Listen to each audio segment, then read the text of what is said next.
Tak o'rtoqlar, birinchi profit firmamiz bizada My Funded Futures bo'ladi. Hamma ma'lumotlarni yozib, sizda saytida ko'rib turib obzor qilamiz. Chunki ikkita profit firmani hamma ma'lumotini yodlab olish baribir qanday odam adashadi, inson faktori. O'shaning uchun sizlarga cho'tki qilib yozib tayyorlab kelganman. Tak, My Funded Futures o'zi bu prop bizga degan emas. Bu prop oldin ham bizada CFD bozorida My Funded FX nomi bilan faoliyat yurg'izgan va hozirgi kunda ham yurg'izib keladi. Faqat rebranding qilishgan. Secrets Marketmi, Secrets Funded bo'lgan. Adashmayotgan bo'lsam, va ular 2023-yil noyabr oyidan futures bozoriga kirib kelib, o'sha o'zini o'rnini zo'r egallab olgan desak bo'ladi. Eng ishonchli profit firmalardan bittasi deb bemalol ayta olaman, faqat narx-navo bo'yicha ozgina qimmatroq. Lekin shunga yarasha bular beradigan takliflari juda ham zo'r. Sizlar bilan hozir shular haqida gaplashamiz. Arzon prop deyolmayman, Lucidga o'xshab turib, lekin o'z ishini ustalari, bular hech qanaqa bular bilan muammo bo'lmagan kimlardir o'zim kuzatib kelaman. Tak, bulardan akkaunt olmoqchi bo'lsanglar, karta orqali yoki kripto orqali akkaunt olsanglar bo'ladi. Pul yechib olish bo'ladigan bo'lsa, pul bank kartaga yetsanglar ham bo'ladi. Primoy kriptoga yetsa ham bo'ladi va Raizga yetsanglar ham bo'ladi. Primoy kripto degan joyiga bitta aniqlik kiritaman. Kriptoni hozir admin qilib qo'ygan bo'lishi mumkin. Ma'lumot bor, to'g'ri kriptoga yetsa bo'lishi haqida. Agar kriptoga mabodo ish bermaydigan bo'lsa, Raizga yechib, uni bemalol kriptoga, o'sha Binance'ga yoki Asteriumga chiqarib olsanglar bo'ladi. Va My Funded Futures firmasi bizga taklif qilayotgan platformalari o'sha Traderweight, TradingView, Ninja Trader va undan tashqari bular atasda ham mana yozib qo'yibdi. Volumetric Trading, Volbook, Volis va Quantoverda ham ishlaydi. O'rtoqlar, qolgan profit firmalar bunchalik ko'p platforma taklif qilmaydi.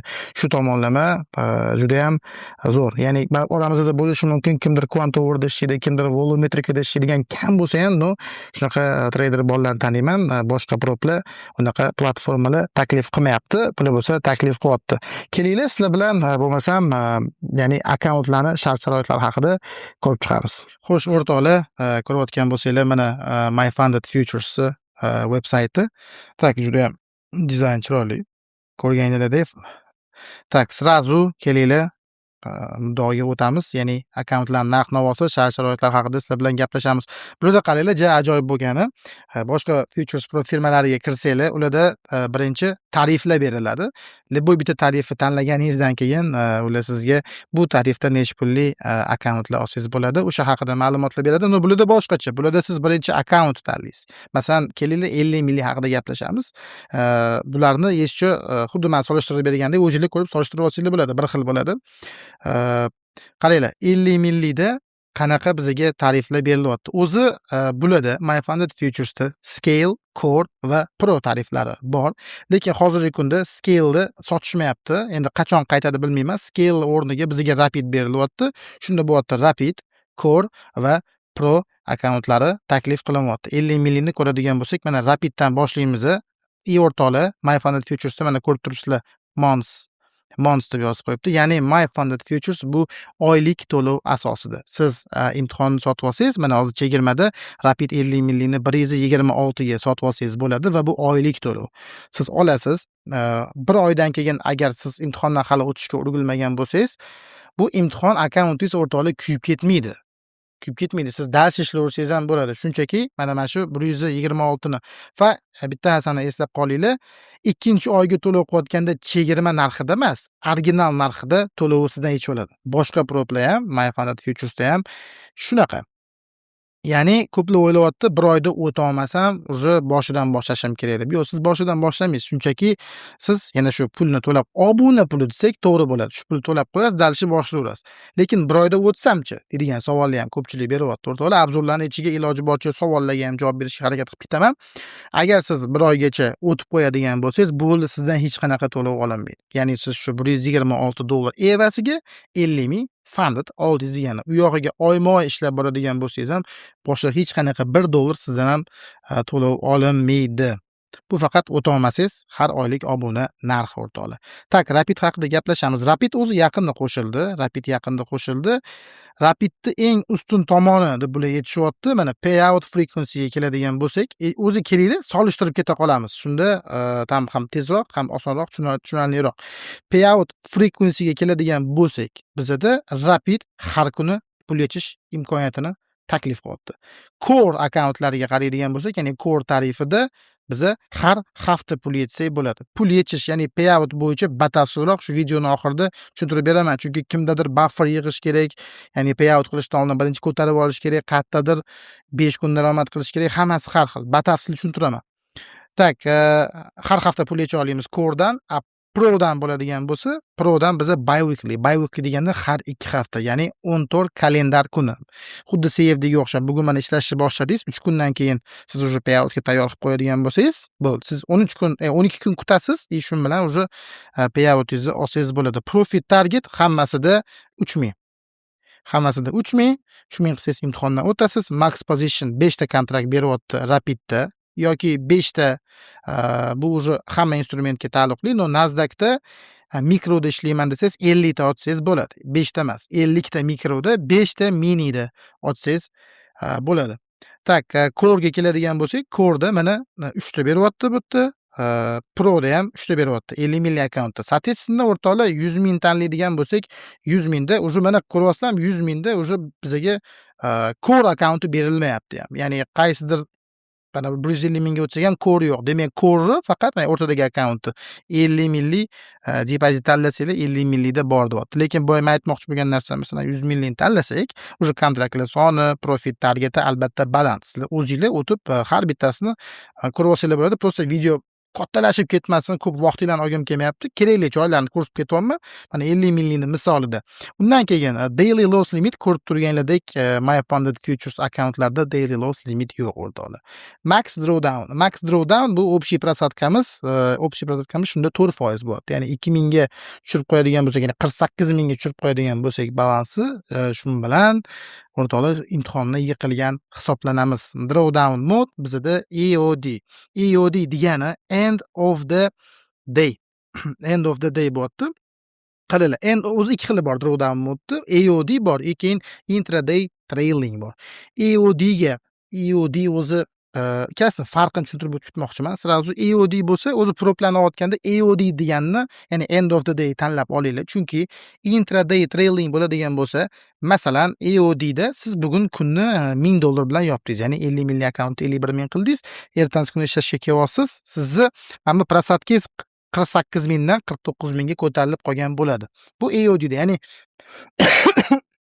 o'sha kunni ko'tarilishini, ya'ni o'sha drawdownni ko'tarilishini kun yopilgandan keyin hisoblashi EOD deyiladi. Endi intraday trailingga to'xtaydigan bo'lsak, intraday trailingda masalan hali kun yopilmadi. Siz 51 mingga olib chiqdingiz balansni. Kun yopilmashidan oldin yana bitta сделка oldingiz va u сделкangiz $1000 minus qilib qo'ydingiz deylik. Shunda sizning balansingiz 50 ming turibdi. Va ertangi kuni kelib savdo qilayotgan paytingizda sizni drawdowningiz уже 48 ming emas, 49 ming bo'lib ko'tarib qo'ygan bo'ladi. Lekin shotingiz 50 ming turaveradi. Ya'ni intraday trailingda sizda 51 mingga bitta borib qaytib kelgan taqdirda ham bular bo'ldi 51 mingga bordi-yu, sen 51 mingga chiqavering, biz o'sha paytda sразу stopni surib qo'ydik deydi. Даже shunaqangi holatlar bo'ladi. Masalan, siz 50 mingda сделка ochdingiz, u 51 mingga bordi, lekin hali siz yopmadingiz. BU ga qo'yib qo'ydingiz, bezubitkaga. Kelib turib bezubitkangizni olsa ham, bular aytadi, "Yo" deydi, "Sani equity, ya'ni sredstva deydi-yu, sani o'shani 51 mingga ko'tarildi" deydi. Sen bizga qiziqmassan, hozir 51 mingga borib qaytib kelsa ham, bular 48 mingdan 49 mingga stopingizni ko'tarib qo'yadi. Ya'ni bu olish ham sizga невыгодно degani. Intraday trailingda ishlaydigan bo'lsak, o'sha narsa bo'ladigan bo'lsa, o'rtoqlar, men maslahat bermayman. Unda shunaqa taklif berayotgan profilma bo'lsa, ishlash juda ham qiyin bo'lib ketadi. O'shaning uchun doim mana EOD bo'lsa, EOD dan olinglar. Activation fee, ya'ni akkauntni imtihondan o'tgandan keyin akkauntni aktivatsiya qilish uchun olinadigan to'lov ham bularda yo'q. Ba'zi o'zi 90% proplarda bu narsa yo'qolib ketdi hozirgi kunda. No, masalan, Topstepda hali ham bor bu narsa. Bularda yo'q. Endi more tugmasini bosadigan bo'lsak, kelinglar yana ozgina ma'lumotlar. Qaranglar, reset degan narsa bor. Ya'ni siz imtihonni oldingizda, imtihonni olganingizdan keyin siz imtihonni bir kunda yo 2 kunda yiqildingiz. Ya'ni siz srazu o'sha pulini to'lab turib, siz yana imtihonni dalishi davom etib ketsangiz bo'ladi. Bularda reset narxi $157 ekan, akkaunt narxi bilan bir xil ekan. Ko'pchilik pro firmalarda reset nimaga выгодный narsa, bularda narxi bir xil ekan, lekin ko'pchilik pro firmalar, masalan, $100 ga imtihondan o'sha 50 minglik oldingizda, bugunni o'zida sliv qilib qo'ydingiz deylik. $100 narsani ular aytadi. Reset qilsang $80 ga qilib beramiz deydi. Siz reset knopkasini bosasiz, yana 0 ga olib chiqib qo'yadi, ya'ni yangi shot bo'lib qoladi. Faqat sotib olganingizda 29 kun qolgan bo'ladi-yu, o'sha 29 kunligicha yoki 10 kundan keyin sliv qilsangiz, sizda 20 kun vaqt qoladi. O'sha kuni o'zgarmaydi. Shunchaki shotni balansi 50 mingga qaytarib qo'yadi va u narsaning narxi o'sha imtihonning original narxidan arzonroq bo'ladi. Lekin bularda reset fee nimagadir 157 ekan. Men reset qilmagan bo'lardim. Bundan ko'ra sliv bo'ldimi, yangi sotib olgan bo'lardim. Tak, scaling rule bularda yo'q. Ya'ni bularda emas, Rapidda yo'q ekan. Scaling rule, ya'ni daromadingiz oshgan sari sizda ko'proq kontraktlar ochish imkoniyati ochiladi o'rtoqlar. Bular haqida ham bir batafsil video qilamiz. Bu yerda obzorda bu narsani aniq qilmaymiz. Micro scaling, boyaga aytgan narsa, micro scaling in funded yoki imtihonda ham mumkin, fundedda ham mumkin. Bu degani micro scaling o'rtoqlar, boya aytganimdek, Nasdaq yevroni tillani minisi bor, mikrosi bor. To'g'rimi? Minisida ham, mikrosida ham ishlashga ruxsat berishi haqida bir xil firmalar bor. Unaqa firmalar kam, sizga micro scaling ruxsat bermaydi va bizning o'z spiskamizda unaqa firmalar yo'q o'rtoqlar, tanlanmagan. Bularda xullas o'sha narsalar mumkinligi haqida ko'rsatilyapti. Faqat mana ko'rdinglar, Proda fundedga o'tganda mumkin emas ekan u narsa. O'sha siz minisida ishlashingizga, kattasida ishlashingizga to'g'ri kelib qoladi. Consistency rule ga keladigan bo'lsak, consistency rule'imiz fundedda hech qaysida yo'q. Ya'ni imtihondan o'tganingizdan keyin sizda stabillik foizini hech kim nazorat qilmaydi. Xohlagancha daromad qila olasiz. Consistency rule bo'yicha alohida bitta video YouTube'ga joylab beraman o'rtoqlar. Polni papolchikam tushuntirib beraman. O'zi aslida qidirsanglar YouTube'da videolar ko'p. Consistency rule bo'yicha bu juda unaqa qiyin narsa emas. Endi eval consistency rule ga to'xtaydigan bo'lsak, ya'ni eval bu evaluation, ya'ni imtihon davrida consistency bor va u 50%, hammasida menimcha 50%, kelida ko'ramiz. Mana hammasida 50%. Bu degani qanaqa hisoblaymiz? Profit targetimiz 3000 mi? Imtihon davrida 50% consistency bilan o'tishimiz kerak. 3000 ni 50% qancha bo'ladi? 1,5 ming bo'ladi. Siz 1,5 mingga 2 bo'lib o'tishingiz kerak degani. Bugungi 1,5 ming qilasiz, ertaga 1,5 ming qilasiz. Shunda imtihondan o'tasiz.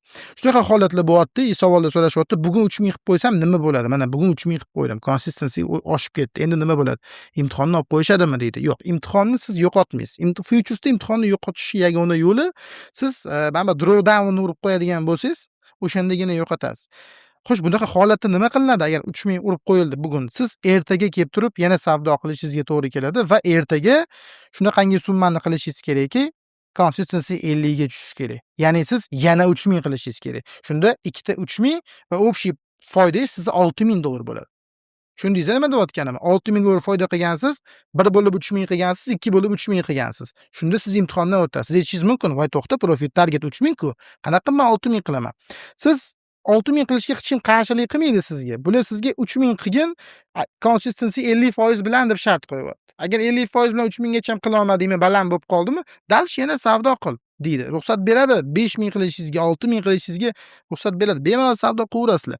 Shuning uchun o'zingizlarga ishni ko'paytirmaslik uchun o'rtoqlar, mana $1,5 ming deyapti. Mana 50% not exceed 50% of your profit in the evaluation. Ya'ni 50% dan o'tkazib yubormagan. 3000 profit targetmi? Bo'ldi. Bugun 1,5 ming ishla, ertaga 1,5 ming ishla o'tib ketdi. Bunaqa savol kelib qolishi ham mumkin. Demak, men 1,5 mingdan kam ishlay olmaymanmi? Yo'q, 1,5 mingdan ham kam ishlab, 400, 500 ming dollar patolog 1,5 ming.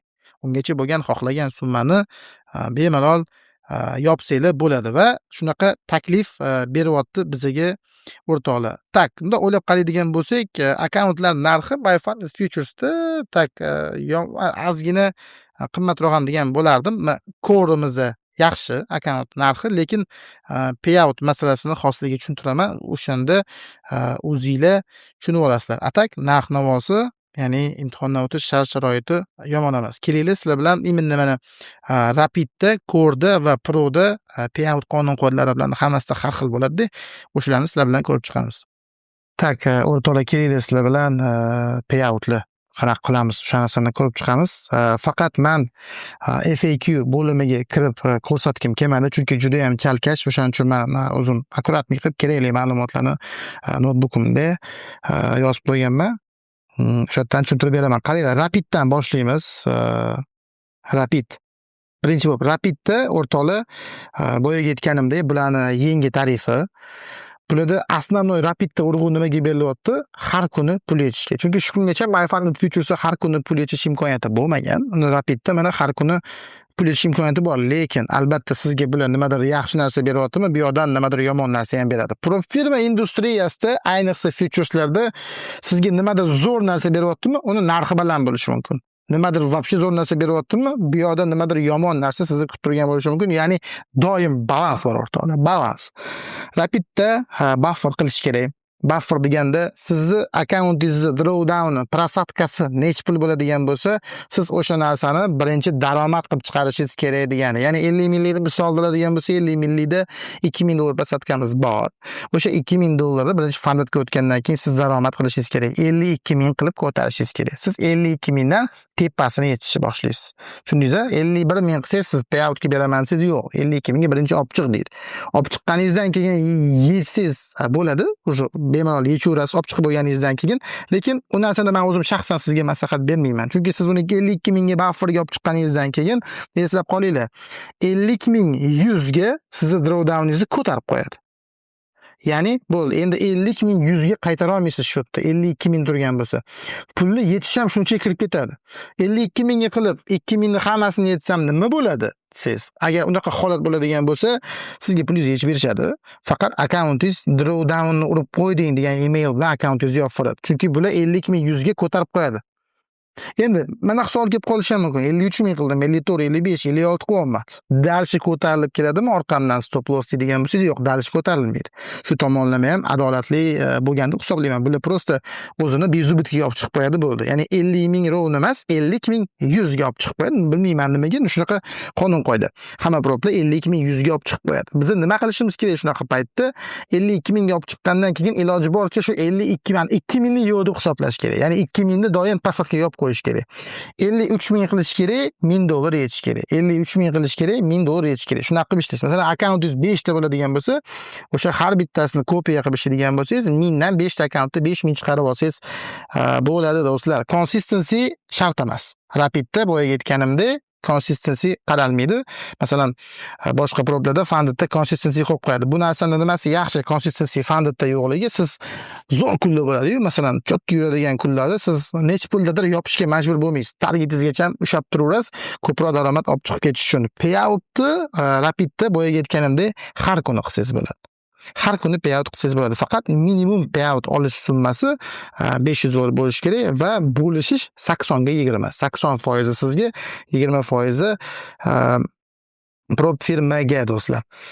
Buffer zona bo'yicha tushuntira oldim deb o'ylayman. Bu yerda unaqa qiyin qonun qoidasi yo'q. Rapiddan pul yechishi faqat boyaga aytganimdek har kuni kunlik pul yechish evaziga bular bizdan nima talab qilyapti? O'sha mana shu narsani deb men to'g'risi hech kimga maslahat bermadim Rapidni. Telegram kanalda ham intraday trailing bo'ladi fundedga o'tgandan keyin. EOD bo'lmaydi, intraday bo'ladi. Boya aytganimdek, masalan, fundedda ishlayapsiz, 500 dollar daromadga chiqib, keyin bezubitga oldingiz. Srazu stopingizni 500 ko'tarib qo'yadi. 48 ming emas, bo'ldi. Endi sizda 48 ming 500 bo'lib qoldi stop. Deylik, yana bitta 500 ga chiqdi-da, yana bu oldi.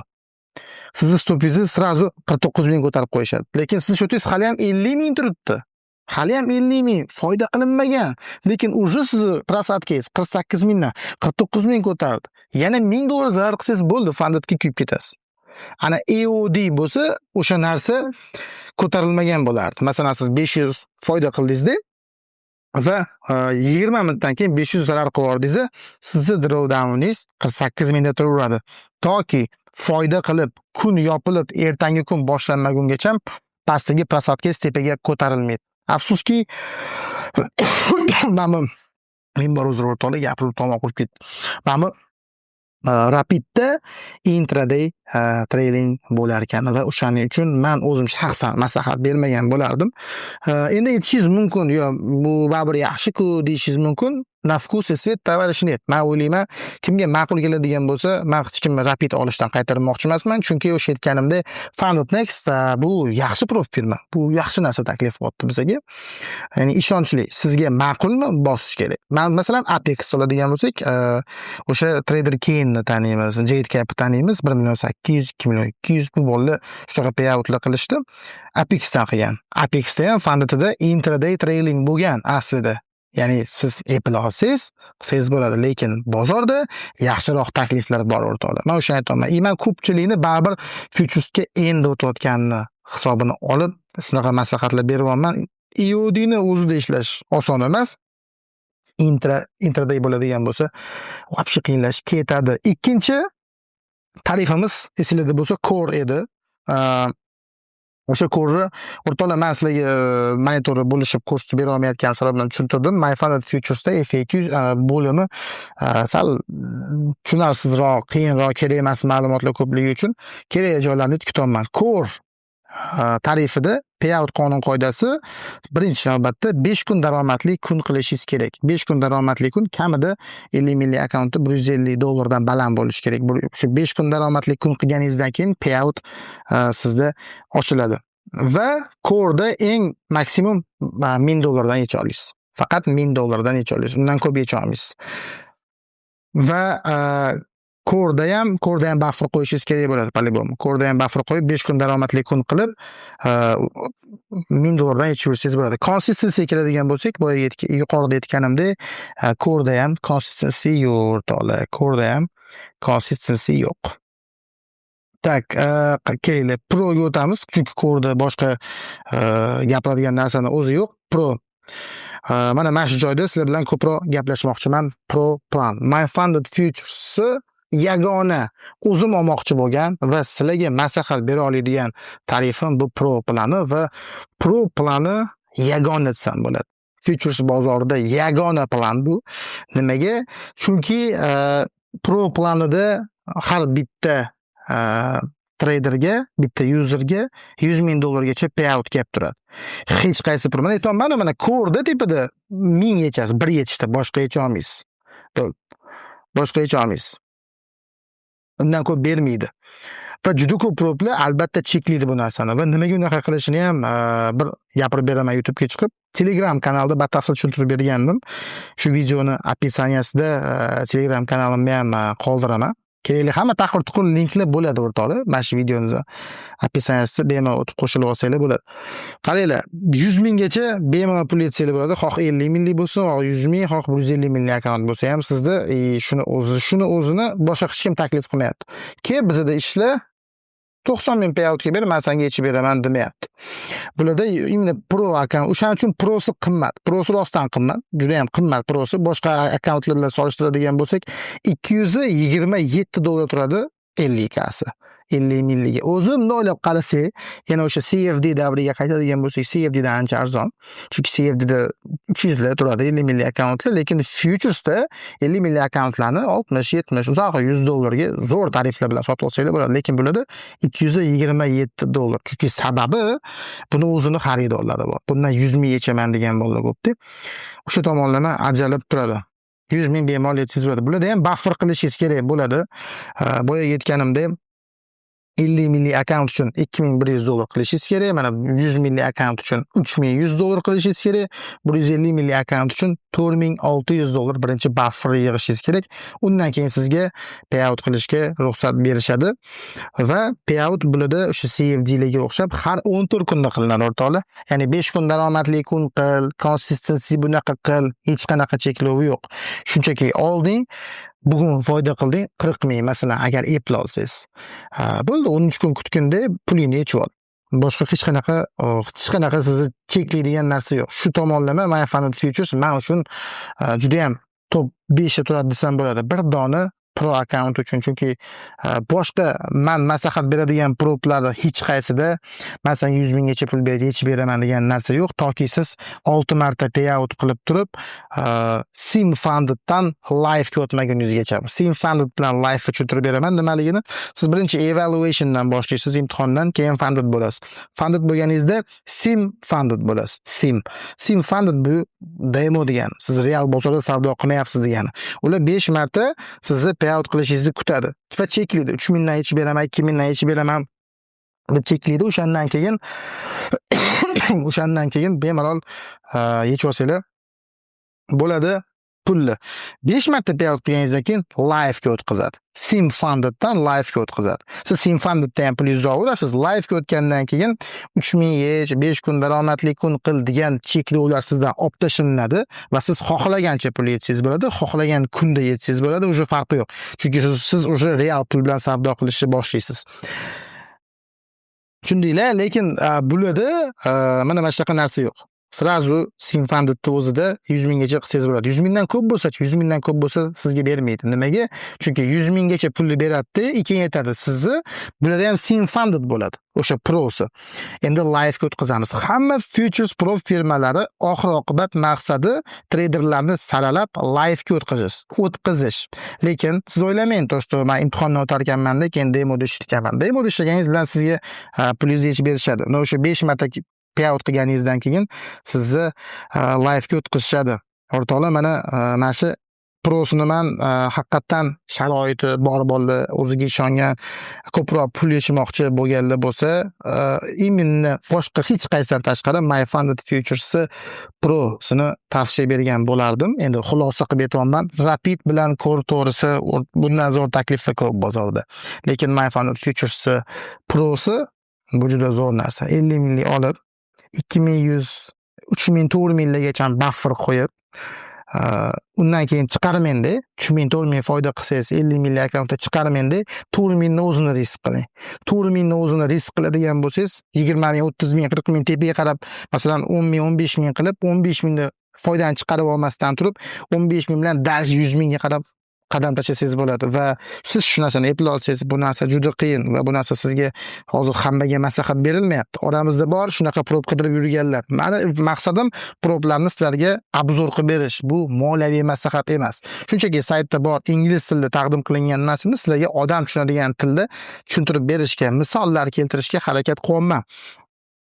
O'sha 15 ming, 20 ming xullas tushundinglar-ku, bunda qanaqa ishlasangiz nima imkoniyatlar borligini. My Funded Futures Prosi yaxshi deb hisoblayman va shu bilan My Funded Futures firmasi bo'yicha men bermoqchi bo'lgan ma'lumotlar shundan iborat. Boshqa bularning juda ko'p qonun qoidasi ham o'zi aslida yo'q. Boyaga bundan oldin sizlarga o'sha tablitsada tushuntirib bergan narxlari, drawdown'i, qancha kontrakt hodisa bo'ladi, consistency'larni bilib olsanglar, unaqa qonun qoidalari yo'q. Shu men gapirib bergan qonun qoidalardan tashqari maslahat beramiz pro tarifini ishlatishga. Albatta, yana qanaqadir именно My Funded Futures bo'yicha savolinglar bo'ladigan bo'lsa, shu videoni tagida qoldirsanglar, endi javob berib chiqishga harakat qilamiz. O'rtoqlar, qimmatli vaqtinglar uchun rozi bo'linglar. Like va podpiska bizani yagona motivatsiyamiz. Xudo xolasa, boyaga aytganimdek 7 ta prop firmani hammasiga obzor bir kunda joylanadi. YouTube kanalimizda hammasini ko'rib chiqsanglar bo'ladi. E'tiboringlar uchun rahmat. Sog' bo'linglar, salomat bo'linglar.